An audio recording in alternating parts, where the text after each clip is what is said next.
بزو السلام تنا تقبلوا فنوانا مكتتال تركبوز خبركم تعزبتنا كميت وعلون لو مقدام 4 مغابيت نفرك معتن فرانس تدالوه هاغراون زيناتات حيزنا لكم قريبنا لنا زينا زغربوا لكم خالد محمد برهان بقندنا تبسات خفلم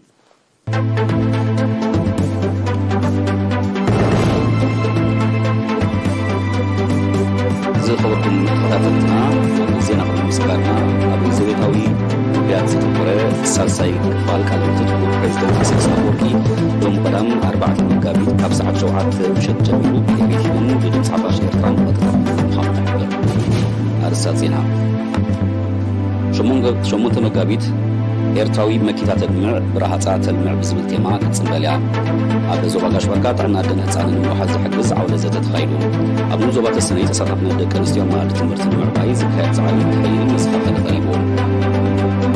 ፕሬዚደንት ሩስያ ቭላድሚር ፑቲን ዩክሬን ብሽብራዊ መጥቃዕቲ ከሰሱ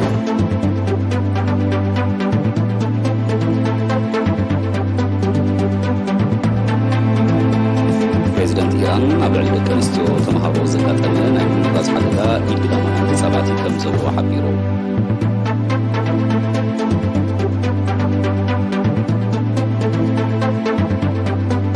ኣብ ናይጄርያ ዘይሕጋዊ መጻረዪ ነዳዲ ዝተኸስተ ሓደጋ ንብሩን ባልዕን ሰብኣውን ማእኸል ክሳራታት ኮይኑ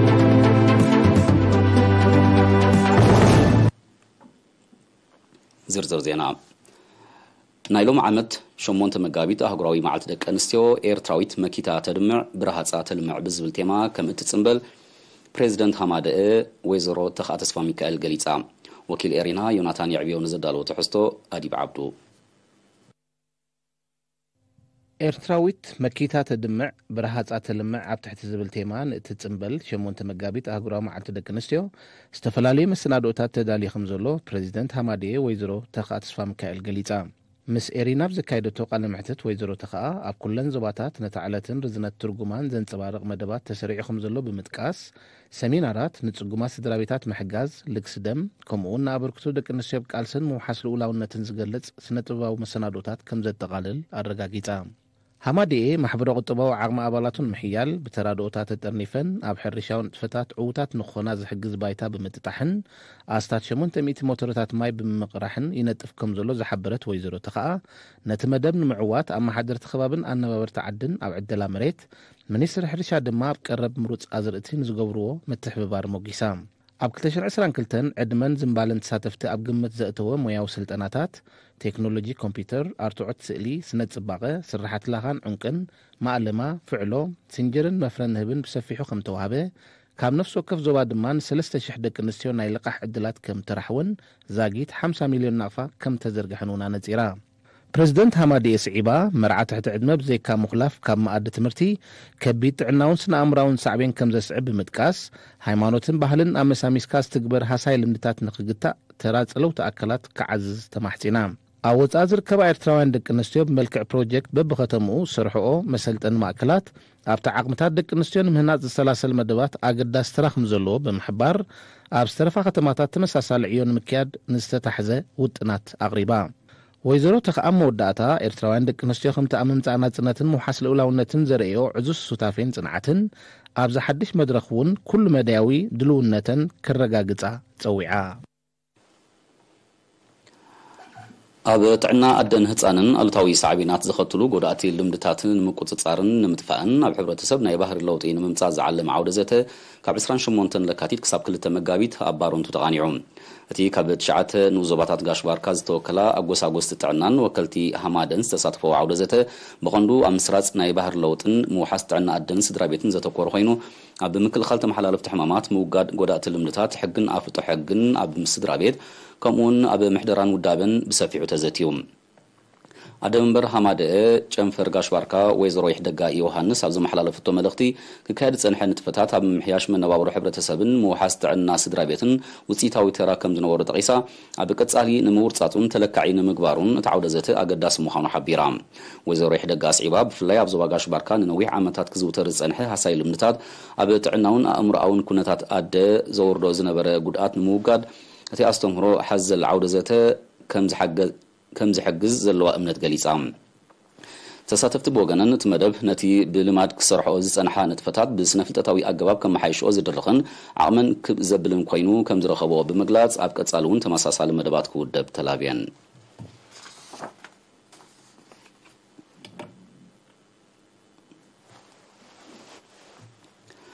ኣብ ኑዞባ ገልዓሎ ተሳትፎ ህዝቢ ኣብ መደባት ልምዓት ምዕዛዝ ንዝተሰላሰለ ንጥፈታት ዝግምግም ርክብ ተኻይዱ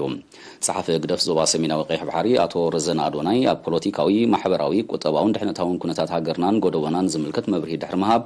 ኣብ 2022 ኣብቲ ኑዞባ ዝተሰላሰለ ንጥፈታት ዝምስገን ምንባሩ ጠቂሱ ተኣታትዩ ኣብ ዘሎ መድረኽ ዓጸፋ ንኽስራሕ ውህደት ናይ ኩሎም ኣካላት ወሳኒ ምዃኑ ገሊጹ ሓላፊ ፖለቲካዊ ጉዳያት ኣቶ ኣሕመድ ጃዕፈርን ሓላፊ ውድባዊ ጉዳያት ኣቶ ኣሕመድ ዓብዱልቃድርን ድማ ንዝተሳለጠ መደባት ምስ ናይ ብልጫታቱን ሕፅረታቱን ከምኡውን ኣብዚ ዓመት እዚ ክትግበር ተወጢኑ ዘሎ መደባት ብዝምልከት መብርሂ ሂቦም ተሳተፍቲ ብወገኖም ንኣገዳስነት ዝካየዱ ኣኼባታትን ገምጋማትን ብምጥቃስ ቅርብ ማይ ክወሓስ ጸገማት መጓዓዝያ ፍታሕ ክናድየሉ ንጥፈታት ምግራብ ክሕይልን ተርእዮ ብርሰት ኣግራብ መክትኢ ክናድየሉን ዝብሉ ርእቶታት ኣቕሪቦም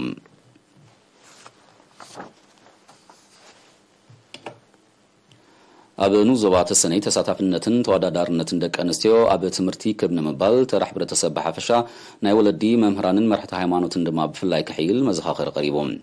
ሓላፊ ኣብያተ ትምህርትን ኑዞባ ተሰነይ መምህር ሱራፊኤል ክፍለ ገርሽ ነሪና ብዝሃቦ ሓበሬታ ተሳታፍነት ደቂ ኣንስትዮ ኣብ መባእታ 44 ሚታዊት ኣብ ማእከላይ ደረጃ 42 ሚታዊት ኣብ ካልኣይ ደረጃ ድማ 45 ሚታዊት ከም ዘሎ ጠቂሱ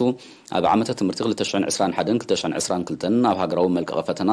ካብ ዝሓለፉ 43 ሚታዊት ተምሃሮ እተን 28 ሚታዊት ደቂ ኣንስትዮ ምንባርን ገሊጹ ንገስጋስ ደቂ ኣንስትዮ ኣብ ማእዲ ትምህርቲ ዝቆፂ ዘሎ መርዓ ትሕቲ ዕድመን ካልእ ጎዳኢ ልምድታትን ክውገድ ድማ ብውህደት ክስራሕ ፀዊዑ ርእሰ መምህር ማእከላይን ካልኣይን ደረጃ ቤት ትምህርቲ ሳግም መምህር ተኬ መድሃኒ ብግዲኡ ኣብዚ ዓመት እዚ ኣብ 11 ክፍሊ ቁጽሪ ደቂ ኣንስትዮ ካብ ናይ ደቂ ተባዕትዮ ከም ዝዓቢ ብምሕባር ዝኣሃዝ ግን ኣብ ኮሌጃት ስለ ዝንኪ ተጠንቂ ተለልዩ ፍታሕ ክናድየሉ ተላብዩ ኣብ ኣብያተ ትምህርቲ ኑዞባ ተሰነይ ካብ ቅድመ ትምህርቲ ክሳዕ ካልኣይ ደረጃ ኣብ ዝርከባ 4 ትካላት ትምህርቲ ልዕሊ 22,000 ተምሃሮ ከም ዘለዉ ሰነዳት ቤት ጽሕፈት ትምህርቲ ኑዞባ የነጽር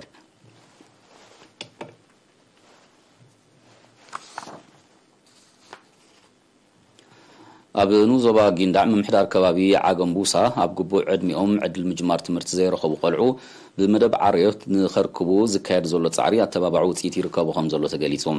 رئيس ممهر مبعث بيت تمرتي عقوم بوسا ممهر سليمان محمود تابيت تمرتي اب كلتشن 10 تشعتن ب8 تمهرو اب تحت تصلال قرب اغلغلوت كم جمرت صنيحه جن بچنفر تمرتي زوبا سميناوي قيح بحري ناي صدقه حجز تغيرلا نابداس كم استسغاغرت بمحبار نقحتن تقداسنتن ولدي اب تمرتي نعبي بممصو ابز عمت زي 40 كلتن دق انستيو زركبوم 271 تمهرو كم زلوا ارديوم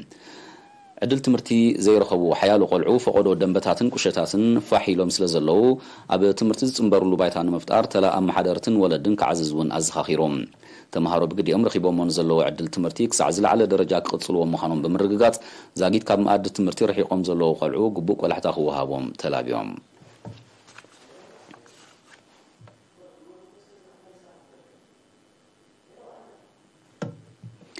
زي خبركم تعزبتنا دحزا حد صار مسقاقريت السعب اهقراو زيناتاتيو مكتالكم كتقصلو دقيمنا بخبرنا عدم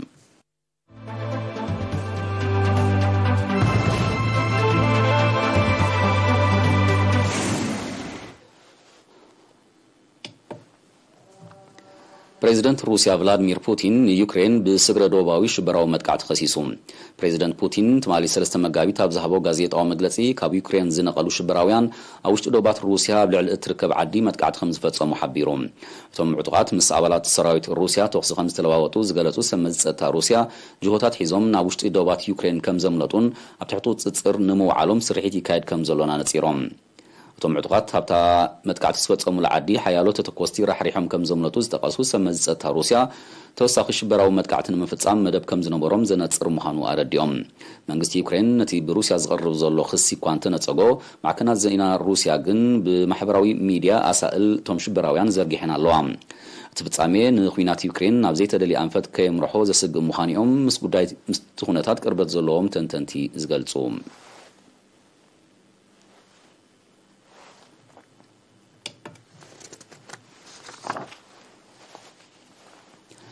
أبلع لدك أنستيو تمهارو زتخايدة نايم مراز مدقعتي بقدامويان تتصابات إيران استفتصم يخبل بريزيدنت إيران إبراهيم رئيسي حبيروم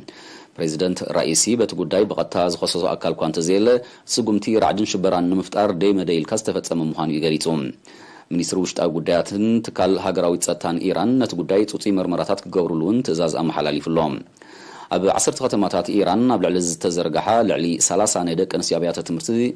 ብዘጋጠመ ናይ ምምራዝ ሓደጋ ኣማኢት ተምሃሮ ከም ዘሓመማ እዩ ዝሕበር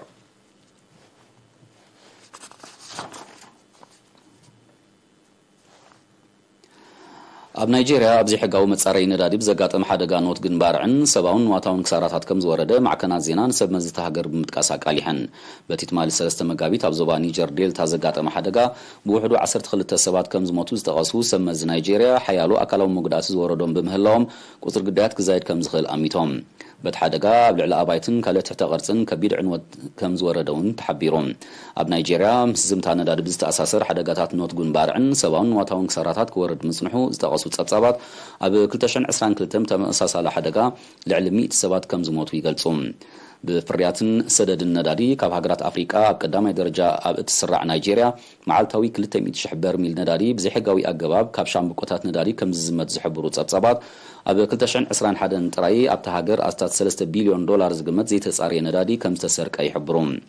ብዕቁር ጸጋታት ነዳዲ ሃብታም ኣብ ዝኾነ ዞባ ኒጀር ዴልታ ብሰንኪ ዝምታን ላሕኩ ነዳድን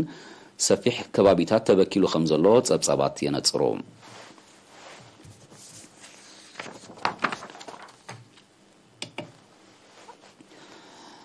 ኣብዚ ዓመት እዚ ንግዳዊ ዝምድናታት ኣውስትራልያን ቻይናን ብኣሉታ ክጽሎ ከም ዝኽእል ተንተንቲ ቁጠባ ኣሚቶም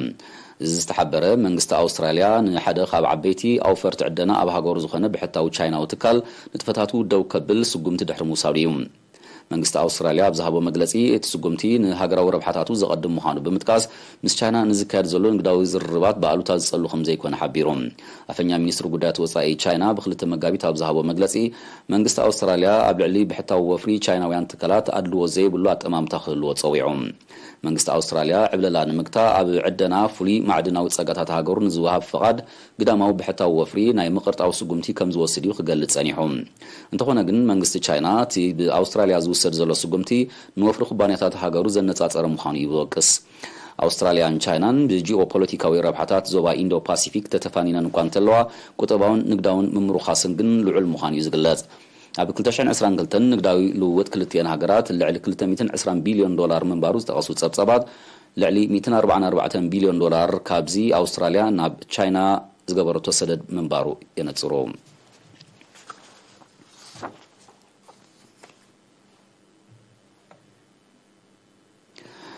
ደቡብ ኮርያን ኣሜሪካን ካብ 10 ክሳብ 23 መጋቢት ተወሳኺ ሓበራዊ ወተሃደራዊ ልምምድ ከም ዘካይዳ ኣፍሊጠን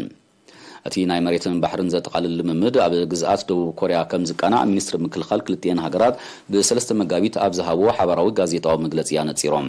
ኣፈኛ ሚኒስትሪ ምክልኻል ደቡብ ኮርያ እቲ ልምምድ ድልውነትን ውህደትን ሰራዊት ክልቲአን መሻርክቲ ሃገራት ንምምዳእ ኒውክሌሳውን ሚሳይላውን ዓቕምታት ሰሜን ኮርያ ዝዓለመ ምዃኑ ገሊጹ ሰሜን ኮርያ እተን ሃገራት ኣቐዲመን ዘካይዶ ተመሳሳሊ ሓበራዊ ወተሃደራዊ ልምምድ ዘለዋ ተቃውሞ ንምግላጽ ተኸታታሊ ፈተነታት ስግር ኣህጉራዊ ባሊስቲካዊ ሚሳይል ዝርከቦ ዘመናዊ ኣጽዋር ከም ዘካየደት ይዝከር በዚ ድማ ሰሜን ኮርያ ነዚ ደቡብ ኮርያን ኣሜሪካን ከካይዶ ወጢነን ዘለዋ ሓድሽ ልምምድ እውን ብተመሳሳሊ ስጉምቲ መልሰ ግብሪ ክትበሉ ከም ትኽእል እዮም ተንተንቲ ህልው ኩነታት ዝገልጹ ዘለዎም እዚ ተጻራሪ ስጉምታት እዚ ነቲ ኣብ ሓውሲ ደሴት ኮርያ ዘሎ ምትፍናን ብምዕራግ ንተኽእሎታት ሰላም ኣማህሚንዎ ከም ዘሎ እዮም እቶም ተንተንቲ ዝሕብሩ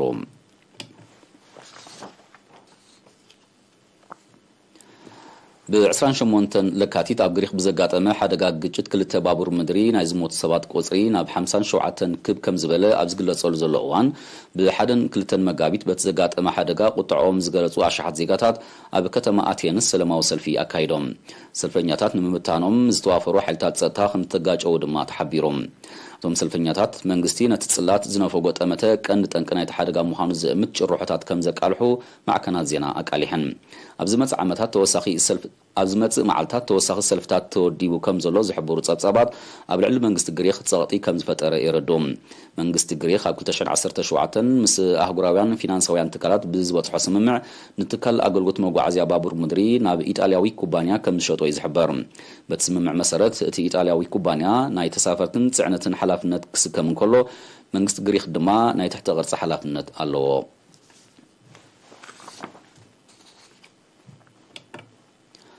أب وسناسن فيليبينس أب مقعز زي تصارينا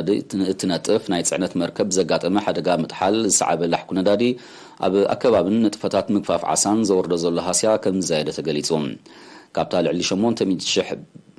شمون تميد شح لترو ندادي تعينا زنبرت مركب زلحقه نشنخ دبوب كاب كتما مانيليا أب تركب دسيت مانديرو كبيد بكلا كم زصعبت حبيرهم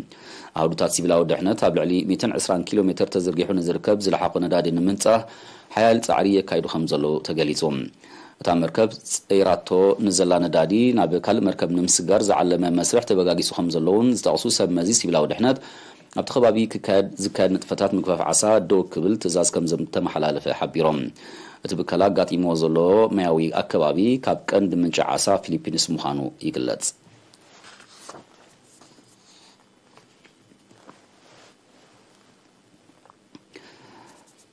زخبركم تخطاتلتنا نساعد تداورو زينا نمززام كند نبتاتهم دقم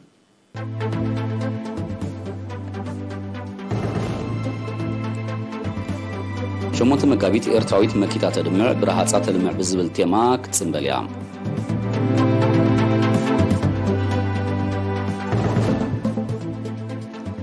أب زواغا شواركات عنا أدن هتسان النموحاز زحقز عودة زيتا تخايدو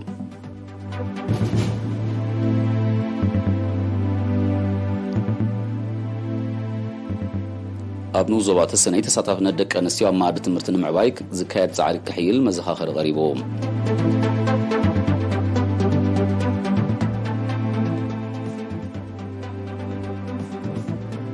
بريزيدنت روسيا فلاديمير بوتين يوكرين بشبراوي متقعد خسيسهم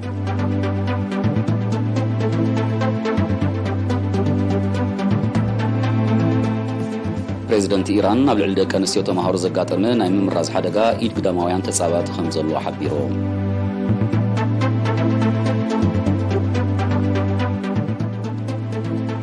أب نيجيريا أبزي حقاو متصاري ندادي بستغسته حدقا نوتقون بارعن سباون واتاون ساراتات وريدو